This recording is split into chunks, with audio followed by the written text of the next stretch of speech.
What's up, horror fans? Pete here from the Cast, where me and my good friend Dr. Zayas God, Danny Torkel, discuss horror movies and streaming shows. I am a gigantic David Lynch fan, and I actually just did a recording with my friend Mike Bongiorno on his podcast, Pop Culture Man Children, where we talked about David Lynch's masterclass. And so I am ready to go talking about Twin Peaks: The Return. We're finishing our review. We're doing episodes 10 through 18. And this is Danny's first time watching. So I want to ask you a question right off the bat, Danny. Do you feel like you wasted your time? Do you feel like you got something out of this? Were you frustrated by this? I guess this is like 6 questions. How do you feel after watching this show? Well, first, I thought it was very easy to understand. I understand everything. I know every plot point and detail. No, I absolutely do not feel like I wasted my time with this show at all. Um, it is it is something unlike anything I've ever watched. And I at the same time I fully understand some people in my life who have told me I just couldn't get into it. It ruined Twin Peaks for me. It's the most out there of David Lynch's stuff. And then I can also completely understand people like you who have said it is their favorite David Lynch thing. And it's the most out there in the best way that a David Lynch thing can be. I sent you a thing that I found on I think it was Facebook or Twitter, and it was a quote from David Lynch, and it was a quote from David Lynch from I believe 1983 about Return of the Jedi, and he was like, "I love George Lucas. George makes movies that he loves, and I make movies that I love. The only difference is that what he loves makes hundreds of billions of dollars." And I thought Yes. that was so funny. And it's such a Yeah. perfect distillation of David Lynch. He makes things that he wants to love. He makes things that he loves, knowing full well that they are not for everybody, that they are not going to make hundreds of millions of billions of dollars. Yeah. And there were like I said this to you when we reviewed the first half of Twin Peaks: The Return, that this show put me to sleep a lot. But but that is I don't I'm not saying that as a criticism. I'm saying that because I've never watched a show before that the best adjective I can use to describe it is dreamlike. This show is dreamlike to a point where I find it very hard to binge. It's the type Yeah. of show where after the last recording, I only had 8 episodes to get through. Those 8 episodes took me a month, 3.5 weeks, Yeah. because it would take me 2.5 hours to get through a 55-minute episode. Yeah. Um, Very often, Athena would be on the couch. I'd come into the bedroom and I'd be like, "Oh, I'm wide awake. I'm gonna pound out an episode or two of Twin Peaks: The Return." 30 minutes into the first episode I'm watching, I'm laying in my bed. I'm passing out, and I'm like, "Oh, what? Like, how is this happening?" And Yeah. it's not because I'm bored. It's Yeah. because I just feel like David Lynch, his style can entrance a viewer and almost lull them into this like state of where you start to almost disassociate like a character on Twin Peaks. Yes. Well, I think that So, yeah. yeah, go ahead. Well, when you go No, to no, no. watch David Lynch, I think that there's essentially 2 ways you can do it, right? But it is not the typical way that you watch a movie. You watch a typical movie or any kind of movie. You watch a movie to get engrossed in the story and um, feel some kind of emotions. David Lynch, you will feel emotions, but more often than not, what will happen is you just have an experience. It's kind of akin to being high, honestly. And people always say, always say dream like with David Lynch. They always say that. And it does kind of feel like you're in a dream or you're remembering the weird details of your dream and you're telling it to someone. Yeah. If you go to explain this show to someone, you will sound like someone that is talking about the nonsense of their dream.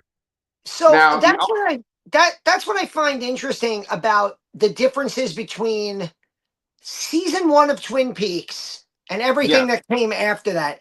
Because you can summarize, or if somebody asked you in 1990, hey, what's Twin Peaks about?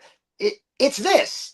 yeah, right, It's a murder mystery. The FBI has come to Twin Peaks to investigate the murder of a teenage girl, and you find out all the seedy backstory of this town with all these incredibly colorful characters, and then it gets very weird at the end, but it's still a mostly narrative function, you know? of course. David Lynch weirdly came up in the gym this morning. My trainer at the gym this morning was like, while we're lifting, was like, oh, by the way, anybody here like David Lynch? What did he say? Oh, he had just watched Blue Velvet for the first time. There you go. And like, David Lynch is so weird in the sense that, like, there's Eraserhead. Right. There's Mulholland Drive. There's Lost Highway. There's Twin Peaks: The Return, Inland Empire, which I have not seen, which I heard is on that level, Yep. where those are you're just meant to experience these, talk Right. about them at your own will, you figure it out when we're done. Right. And then there's David Lynch, who can be an incredibly thorough narrative director. Yeah. Blue Velvet is an incredibly awesome narrative movie that has its weird ass moments, but it's a crime thriller, Mm-hmm. that at its core, and you can explain that to people. Yes. You can explain The Elephant Man. You can explain Twin Peaks season one, Twin Peaks season two, and then this. Just they go off the deep end of explainability. Yes, I agree, but I think that people do try to explain it, and there are some really excellent YouTubers that take directly from the source. They take David Lynch quotes and they take stuff from Mark Frost.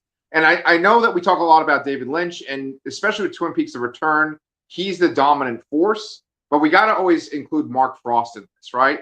What you have with David Lynch and Mark Frost is into Greek mythology, like epic storytelling. And he basically takes the stuff that's in Twin Peaks and makes it make sense for the most part. Okay. Then David Lynch is this filmmaker that, in the moment, like while filming on location, will get inspired to do things. He'll put people in movies that are just his friends that are on the set. You know, Bob, we've mentioned this a couple of times already, but Bob was a person that worked on the production design for the original Twin Peaks, and he saw him on the set. He was like stuck in between this spot in Laura Palmer's room, and he just put Bob into the show and like see how big a part Bob is of the show.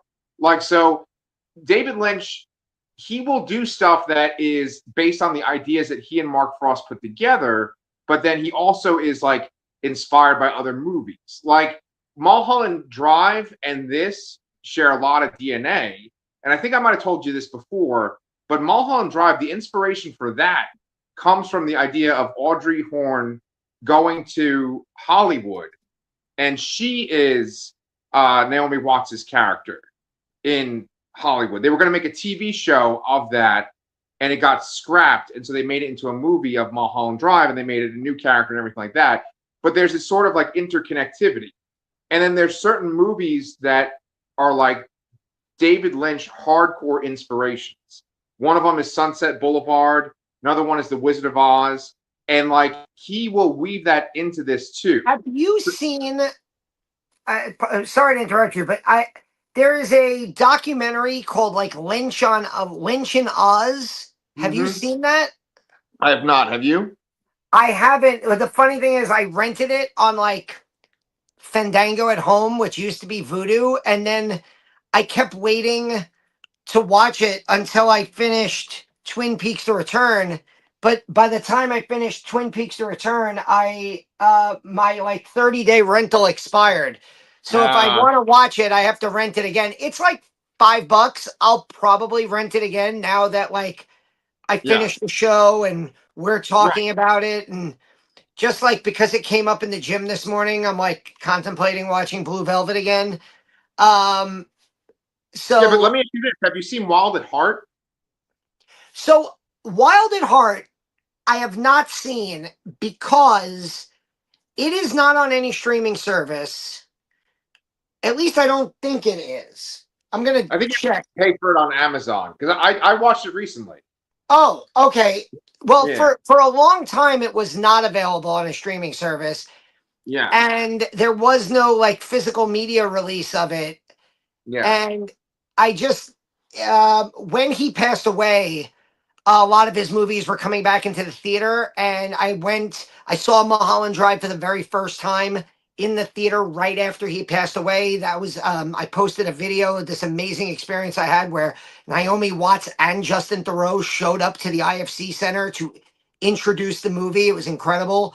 Yeah. Um, and then I actually just saw Lost Highway for the first time not long ago at a local theater, also Nighthawk, Yeah. and but I've always missed Wild at Heart. If it pops up right now, I'll pay the money to rent it.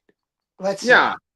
Well, I mean, I just think that like it's worth watching just based on our discussions, and then also like the Wizard of Oz is the most prominent in that one, and then Laura Dern is in that, and Laura Dern is obviously a big part of Twin Peaks: The Return as well, right? But I wanted to just mention that there's this one guy. His name is his YouTube channel is called Cornpole Flicks, I believe. It's either Cornpole Films or Cornpole Flicks, and he does a really great job. He edits his videos to where like he's in Twin Peaks: The Return a couple of times, talking to the characters. He does this one episode where he's doing a talk show, and it's called Judy Talk, and it's like all about that entity of Judy, which we can talk about in this review here. But he's one of those guys that takes from the source. He just takes Lynch's quotes and stuff that he's read, and it's not just like his weird spitball theory to make sense of everything. And he's cool about it because he won't say, "I know the definite answer for this." He'll be like, "I still don't know the answer for that. Pretty sure this is the answer for this," right? When I you watch watched his vid- the video you sent me. I watched the one about Audrey's dance. I yes, watched yes, yes. that one. Yes, I really would love for you to watch the Judy Talk one because I think that one's great. But he does one that's all about Laura Palmer too, and it's all in this series that explains this show that we're talking about today. And so when I watch something like that, like it's so easy to dismiss David Lynch. It's just so easy to be like, oh, it's pretentious people liking pretentious stuff. It doesn't make sense. It's the Emperor's New Clothes. They're just trying to make it seem like it makes sense. But then when you hear things that David Lynch has said, and then you've seen things like this, you're like, oh, okay, I understand this. Like I want to take you back to a scene real quick, Danny. You've seen Fire Walk with Me, right? Yeah, Okay. You know that fucking scene when Laura Palmer's in the car with Leland and Mike shows up in the truck next to them and he's yelling at Leland and Leland's revving the car. Do you remember what I'm talking about? The engine? yeah.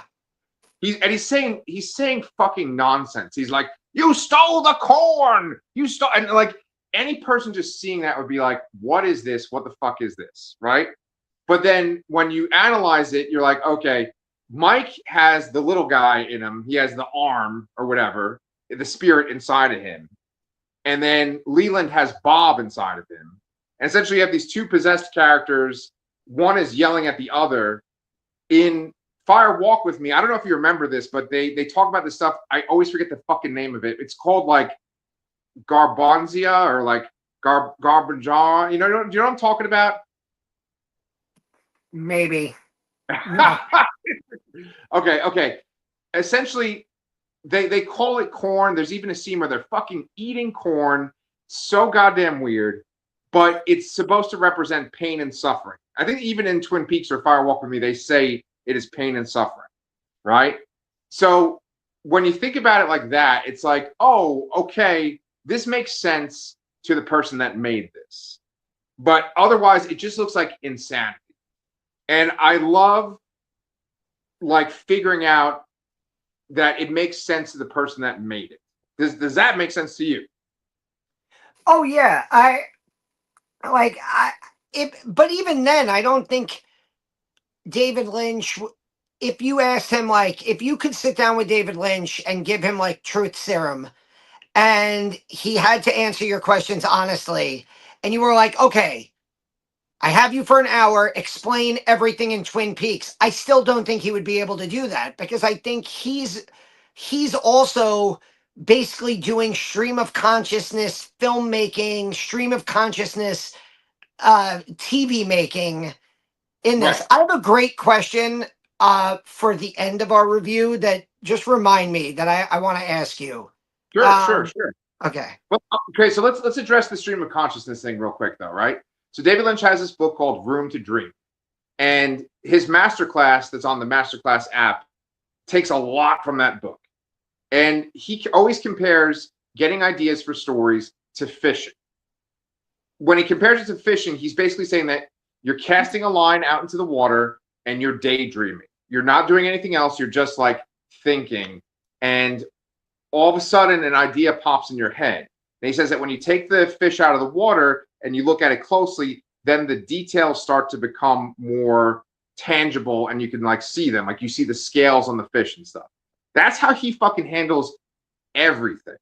He doesn't take credit for his ideas. He doesn't say like, "Oh, I thought of." Wait, that's not a good David Lynch voice. I thought of the idea, and it, I came up with it because he doesn't do that.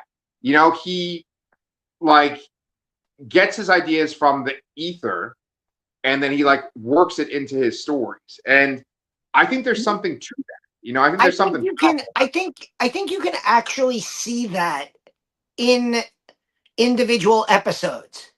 Yes, Uh, yeah, there, there are, and again, I go back to like why it took me so long to finish 18 episodes. It's not like I just sat down and said, okay, I'm going to do 2 episodes a day for 9 days, or even one yeah, episode a day for 18 days. Because there are long parts of individual episodes yeah. where it just feels like it almost feels like he forgot to say action, and Yes, and the camera's just kind of following her, or conversely he forgot to yell cut, right. and like the camera just hangs for like 5 to 10 seconds too long on everything. Yep, yep, And yep. then, and this is what I really loved about the second half of season of the return, the second Yeah, half yeah, is by the time we got to like episodes 15, 16, 17, it almost felt like things snapped into place, and we were, and it was like, oh, plot point. We're back in Twin Peaks. We're gonna do this. Now we're showing you like flashbacks to the original series, and we're gonna explain this thing, and this is happening here, and you're like, oh shit. And then like the last episode, you're just like, oh, he's dozed off again. Uh it's like he's back in the boat, yeah. and his daydreaming. It's so funny. Our text conversation, I said to you, I was like, I'm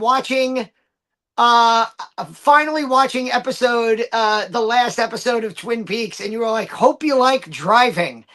And Yes, literally while you texted me that, they're in the car, and I was only like 5 minutes into the episode, and I said to myself, oh God, is this episode just going to be 50 minutes of them driving in silence? pretty Because close. that could have theoretically happened. And then, like Yes, 5 minutes later, I was like, wow, Laura Dern is really committed to this incredibly long and awkward sex scene. yes, yes, yes, yes. It is madness, but I love it so much. And I want to talk about Fire Walk with Me again too, because so much of the Twin Peaks lore that everyone always refers to and you see is basically from the second half of the second season. And it's like when David Lynch comes back, and then it's Fire Walk with Me, and then it's this, right? Like this is all based on those things, right? And in Fire Walk with Me, you have that convenience store, which you see a lot in this second half of this season, that convenience store with the weird characters. But there's one thing I want to bring up with Fire Walk with Me that I think is really important to understanding all this. There's this weird fucking scene with Cousin Lil, who comes up to Kiefer Sutherland, the two FBI agents, and she does all these weird moves and stuff, and it is just ridiculous. And you're like, what the fuck am I watching? But then, who's the other FBI agent? Is it the guy who fucking sings "Wicked Game"? Yeah, Chris Isaac. Yeah, okay. Chris Isaac explains what the hell he just saw, and he's like, "That's a Blue Rose case, right?" And or maybe he explains it or Kiefer Sutherland, whatever. It doesn't matter. They basically explain what the fuck just happened, and like, it just makes sense, even though it was just absurd and ridiculous 5 minutes ago. It's like, oh, okay, that's why they did this. That's why they did that, right? They essentially do that for Twin Peaks by the end of season of this show, The Return. They do it when, like, from David Lynch's mouth, like he sits down there and he talks to what's the Albert. He talks to Albert, and then the Miguel other FBI. Ferrer. Right, Miguel Ferrer. He talks to Miguel Ferrer, and he talks to the girl who's kind of like his muse in real life. And he explains the whole fucking Blue Rose thing to them, you know? And it's like he's like basically summarizing up all the Twin Peaks lore in this like second to last episode. What'd you think of that? I really loved my favorite episodes, maybe of the whole Twin Peaks to Return, where I think 16 and 17. Basically, I spent hours and hours and hours of my life waiting for Dougie Jones to become Dale Cooper again. And the second he became Dale Cooper, I was like, okay, I love this fucking show. Yep. And like I almost got emotional in the scene where he like says goodbye to Naomi Watts and his son, and he's like, Right. I'll be back. You know, I'll be back, Yeah. Sonny Jim. Yeah. Sonny Jim. Yeah. I mean, dude, I almost fucking cried, especially when the guy's like, what about the FBI? And he's like, I am the FBI. It's just like, The scene, even in the last episode, that scene in the coffee shop where those three cowboys get up and he just beats the shit out of them, shoots the one guy in the foot, and then throws their guns in the oil. Dale Cooper is one of my favorite characters in fiction that I've ever seen. I felt that way almost like literally 10 minutes into the first episode of the original Twin Peaks. I was like, I fucking love this guy. And Kyle MacLachlan, we talked about this in our last review. The acting job he pulls off in this, like we didn't even talk about as the evil Cooper, that scene where he kills Derek Mears, the guy who plays Jason in Friday the 13th, in that room with the giant screen, and then shoots his former partner in the head. Yeah. And he brings Audrey's son with him to go on knowing that he's going to like let him die too. Yeah. Just like incredible. He has such range. Like he's terrifying and he's ridiculous as Dougie. Right. But in like a ridiculously charming way. Right. Like you could totally see what's going on there. Like I come back to the idea of like, when I was in college, I wanted to major in cinema. And at the end of my freshman year, I had a conversation. I took 2 cinema classes. One of them was like a straightforward history of cinema and like cinema writing. And it was like reviews, like doing like film criticism. And I loved it. It was a great class. And then the second class was like more of like an art house type cinema. And I'll never forget, we had to go in like one evening for like a screening, and the movie was a security camera on a wall, like zooming in slowly for 90 minutes from one side Oh, of the room to the other as like oh. things walked by. And I said to the professor, and I said, be honest with me. Is this what the cinema program here is focusing on? And they were like, well, this is the direction that they want us to go in. And I was like, okay, thank you for telling me that. I'll major in history. And Oh, Jesus. Wow. well, Okay. because traditionally I've not been a fan, like especially when I was younger and I had much less patience. Yeah.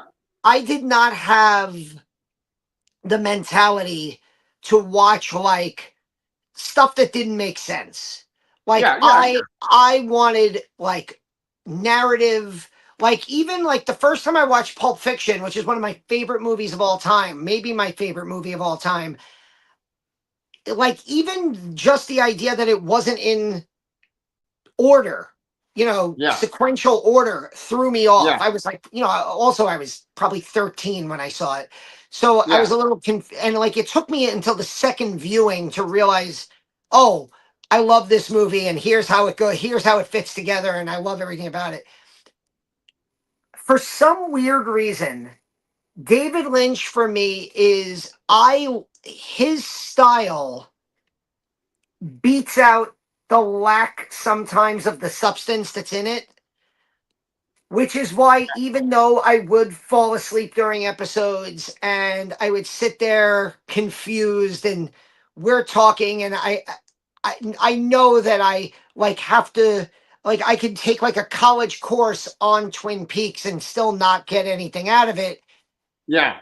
If you said to me 5 years from now, uh we're gonna rewatch Twin Peaks from episode 1 of the original 1989 series through the return and Fire Walk with Me, I'd be like, oh yeah, hell yeah, let's do it. Because Yeah. like it's just Yeah. there's so much of it that is just entrancing. Yeah. Uh I'm sure you have seen the missing pieces, right? I have not. Oh my goodness. Okay. So Yeah. neither have I, but I've been told obviously that like effectively that was those are missing pieces from Fire Walk with Me, Okay. and that it's like it fills in a lot of gaps and it's like almost its Yeah. own separate movie. Yeah. So I don't even I, know where to find that, but I'd love to watch that too. yeah. I mean, here's the thing. There's a lot of supplementary stuff that if you were interested, you could check it out. Like Mark Frost has written two novels, and they're kind of like written in the style of Dracula, where they're like epistolaries, where they're like Oh letters, yeah, collections and stuff. But then David Lynch's daughter also wrote Laura Palmer's journal.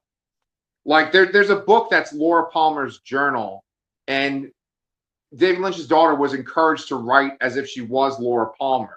And the journal itself is even missing the pages that are the same amount of pages that are missing in the show, too. So, like, that's really fucking creepy given who yeah, kills Laura Palmer and everything that happens. very good point. Very good point. Yeah. But, like, I would say that I would be lying if if I said that I was that I enjoyed this without the supplementary stuff. Now, the supplementary stuff is the YouTube videos of people explaining things. And there are people that would try to explain stuff, and I'm like, yeah, they don't know what the fuck they're talking about. But then there are people where they're like, no, no, this proves this. This they show this in this movie. They show this in this movie, and I'm like, oh, okay, yeah. And then when you see it, it just like clicks and makes sense. Like I'm just trying to think of some of the random nonsense that's in this second half of the season. Um, it actually kind of feels like there's less random nonsense in this second half than in the first half. But what I feel like happens more in the second half is there's like kind of more emotional beats. Like there's the part when Diane realizes that she's a tulpa, just like Dougie, right? Where she's like, I'm not me, and starts freaking out, and then they shoot her, right? Like that's why you get Laura Dern to do a scene like that, right? And then you have this fucking sequence where it's the showdown essentially between Cooper and Mr. C in Truman's office. And there's like 15 characters in the fucking office. There's a kid with a green glove that is punching the essence of Bob, right? Yeah. Insanity. But one of the things they do, which just blows my fucking mind, is after that's done, they do like a shot of Kyle MacLachlan, and it's just always in the background of the shot. And like there's a scene that's happening, but it's like Kyle MacLachlan, it's like superimposed on it. And it's just such an effective, it just like evokes an emotion, even though it's just Kyle MacLachlan's face. Because it makes you think like, are we in his dream? And so like one of the last things I kind of want to like bring up, because I mean, literally, we could do this for every single episode of this show, right? And we have not really analyzed this at all today. We're just kind of talking about how we feel about it. But I just want to bring this part up because I want to get your opinion. The show could be interpreted in many different ways.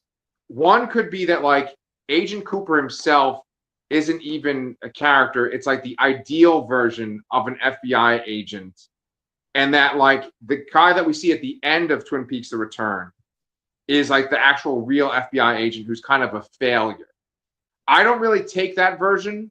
It's a very Mulholland Drive kind of interpretation, right? Because Mulholland Drive is like, it's the dream of Naomi Watts' character. Then you see the reality, right? And then there's the idea of messing around with timelines. And I think that this is very much like in the show itself. Well, he says one of the last things he says in the last episode is, "What year is it?" What year is it? Right. And there's the whole idea of like this is sort of like a cycle that Cooper keeps going through.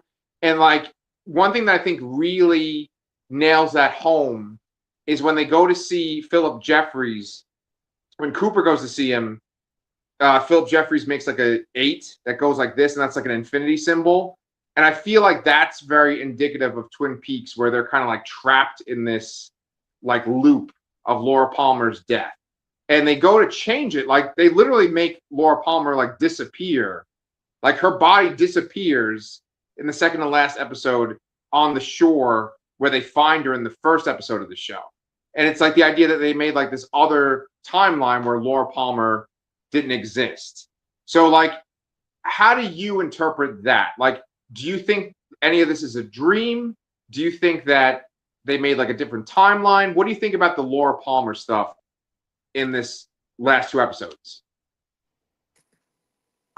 I mean, I just thought in the second to last episode that when Cooper was back in the woods in the original series, when she's on the bike with James, that he had somehow done something that prevented her from ending up in that trailer where she gets killed.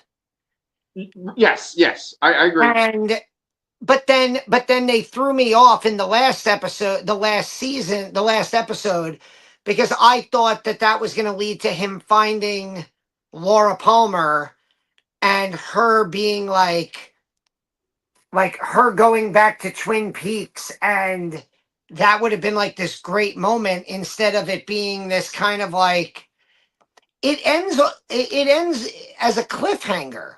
I know. The guy, the video you sent me, the guy even says the season finale feels like it's setting you up for a Twin Peaks season 4. Right.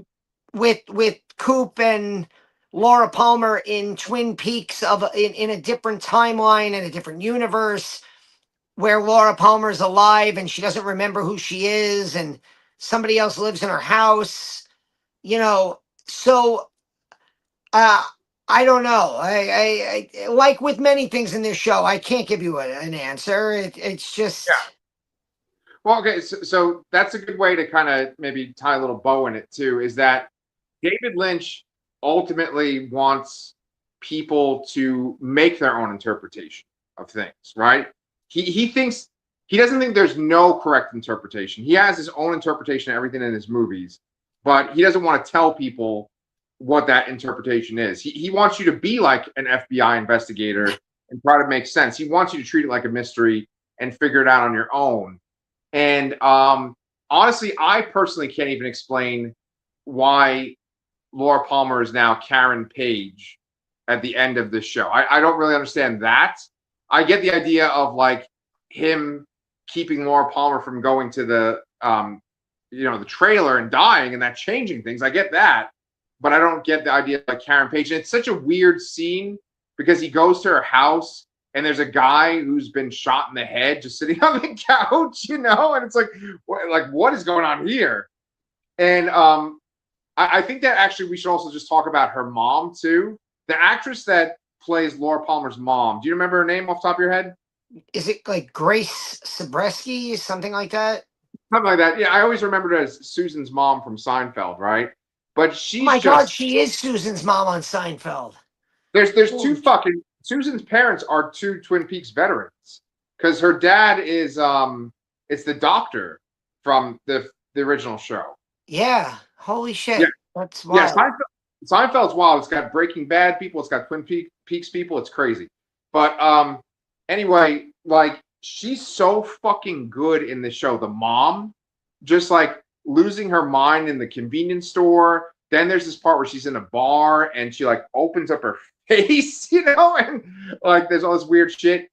I think the idea, and if you watch more of that guy, the cornpole guy's videos, you'll see that like he thinks that Laura was like the vessel for this like great goodness that's in Twin Peaks, but then she also was the vessel for Judy, which David Lynch fucking talks about Judy in these last few episodes. In that scene, he's like, there's a great negative force named Zhao Day, now it's called Judy. And like I think that's the thing that's in the box in the beginning of this show that kills those two people that are having sex. And I think it's like essentially like Bob's mother, right? So like I think Judy is in Laura Palmer's mom at this point. And like I don't know if you remember Fire Walk with Me, but there's this really weird ass scene where David Bowie shows up and he's like, we don't talk about Judy. Like David Bowie is Philip Jeffries, who in this show is a fucking teapot, or whatever. Well, he died a year before this series was made. Right, Yeah. right. So like, I don't know. It makes sense. It's kind of like an X-Files type show where it has like FBI agents and they're sort of investigating these like supernatural forces, but it's just done in such a weird way. But I just want to just make one last point, and then I'm going to shut up. Is that you, Danny, said that like David Lynch, you have like more respect or you enjoy stuff more than other sort of pretentious things like that security cam footage video you saw. And I think it's just because David Lynch is just genuine. Like he's not, he doesn't walk around pretending to be like, oh, he's dead. But he doesn't walk around like pretending to be this like, oh, I'm an artist, I'm awesome, like pretentious and like looking down at people. He's just an everyman, just regular working class kind of guy. He just wants to make his ideas the ideas that he gets, he wants to make them into art. And I think there's something genuine about his stuff, as fucking weird as it is and how little sense it can make. I think it's just, you feel how genuine it is versus pretentious. Yeah, I can agree with that. I think it's also that while there is an element of pretentiousness to it, it's also funny. Oh yeah. He's like there is laugh out loud stuff in Yes. in this show, in all of David Lynch's stuff. Like he's his style of comedy hits very well. When Yeah. he wants to do scary stuff, it's really scary. When Yeah. he wants to be thrilling, he can be thrilling. And Yes. sometimes he does all of these things all at once. Right. Whereas, like, there are a lot of pretentious things that don't come across any of those things. Right. And it's I'm trying to think of like something highly pretentious that I don't like, and I'm I'm struggling to really. I Well, you know that think like I got a good example of a funny thing. I don't know if we mentioned this in our review last time, but did we talk about that fucking scene when Michael Sarah shows up and he's like Marlon Brando? Yeah, I was like like laughing hysterically at that. Yeah, go ahead. no, but like that's the point. It's like that stuff happens, and you're just looking at the screen like, what? Like, Yeah, come on. And yeah, it doesn't bother you because it's so out there. Like, yeah. yeah, What I, about I like ju- when he has that woman in his hotel room and Albert goes to get him and the woman just like takes like 10 minutes to leave the room and she keeps doing these things and David Lynch is just like smiling like yeah you know what I'm talking about. Like so yeah, stupid but so funny. it, and that's so much of the show Yeah, is yeah, is just like something that should take 2 seconds takes 4 minutes, right. and you're just sitting there going, Is it still going on? Like, how is?" Right, right, right. uh all right, so I have two questions for you. Do it. uh one of them one of them is just a straight up question that you might know the answer to. I don't. I'm just asking. Obviously David Lynch just passed away at the beginning of 2025, so this Yeah, show was on 2017, 2018. correct. So in the 6.5 to 7 years after this show, before he passed away, was there ever a talk of another season of it? They might have mentioned it, but nobody ever took any action on it. Like David Lynch just kind of worked on his art in his house and made like YouTube videos every day talking about the weather, like towards the end of his life. So there wasn't any kind of like steps forward to make another season. Okay, so then here's my question. Since season 4 ends on this very strange cliffhanger, if the central people involved decided we would be willing to come back and do another season, what filmmaker, TV Ah, person would you want to take the mantle from David Lynch now that he's passed away? I have an answer. I'm wondering be- if it's the same answer as you. beautiful fucking question. Um, I don't know the guy's name. He's the guy that works with Emma Stone a lot. They did. Yes, that's my guy. Who is that? Who is that? Yorgos Lanthimos. Thank you. Thank you. He is the most David Lynch director that I think is working right now. Correct.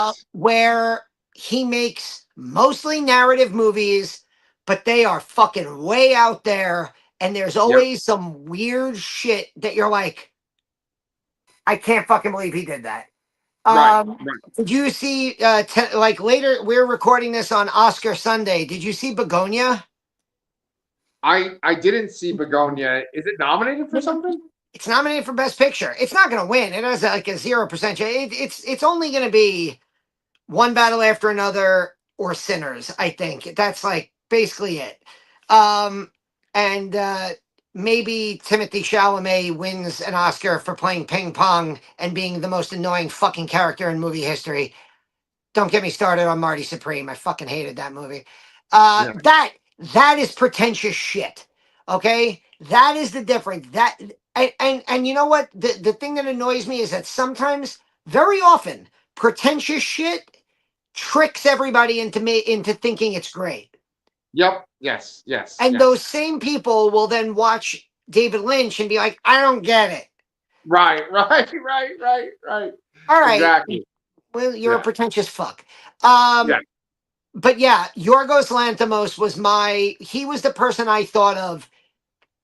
A movie like Killing of a Sacred Deer, Poor Yep. Things, Yep. even The Favorite, which was like a historical a lesbian drama. And it was just like, what am I watching? I can't believe the things that are happening. It's so quirkily funny, these movies. Um, I can see him doing a Twin Peaks thing. Yep. And if it should ever come back, he would be my pick. So I can't believe. See, that's how you know we've been doing this channel for a long time. we were able to think of the basically the same person. Yeah, Danny, we've done 302 episodes as of this recording. And that Yeah. didn't even include the stuff on the Anchor Pete channel and other random stuff we've done too. So, yeah, we've been doing this for a while together. Yeah, so I mean, guys, listen, if you came here to see people explain and analyze Twin Peaks: The Return, obviously that this wasn't the show for you. Definitely check out Cornpole Flicks. Uh, he explains it the best. But if you just like me and Danny talking about things and you like our personalities, then definitely subscribe to our channel because Danny, on our channel we have what? We are reviewing Monarch: Legacy of Monsters. Season 2 of that is now on Apple TV. We're going to probably go straight from this recording to our recording of episode 3 of season 2 of that show. We are, we just finished Twin Peaks: The Return. And I have a bunch of shorts that I put out this week. The Bride, Maggie Gyllenhaal's The Bride, which some people are accusing of being pretentious shit. I thought it was a movie that took really big swings and occasionally made contact. I saw Undertone, which is this year's scariest movie of the year. Except this one actually kind of lives up to the hype. It is really good, really unsettling, and I definitely recommend people checking that out. And I did it. Oh, I went to a mystery movie Monday at Regal, and it was this new weird horror movie called Slanted, Okay. um, about a Chinese girl being brought up in a hyper realistic America Oh. who undergoes a surgical procedure to become white. It is really, really good. I described it as The Substance meets Mean Girls. And then yesterday on Facebook, I saw another critic who's not me who said it's Mean Girls meets The Substance. And I was like, fuck you. I said that first.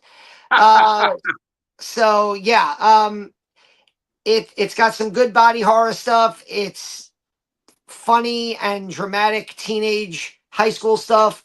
So yeah, I have those 3 short reviews. You can go check them out. Twin Peaks: The Return we've covered.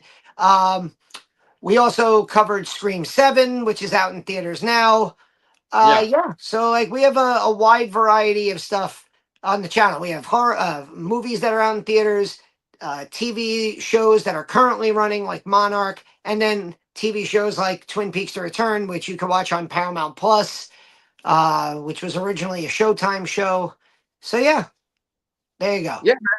So guys, please make sure that you subscribe, give us a like for this video, and instead of tuning in to watch Laura Dern awkwardly ride Kyle McLaughlin, come back and check us out on the Lastercast.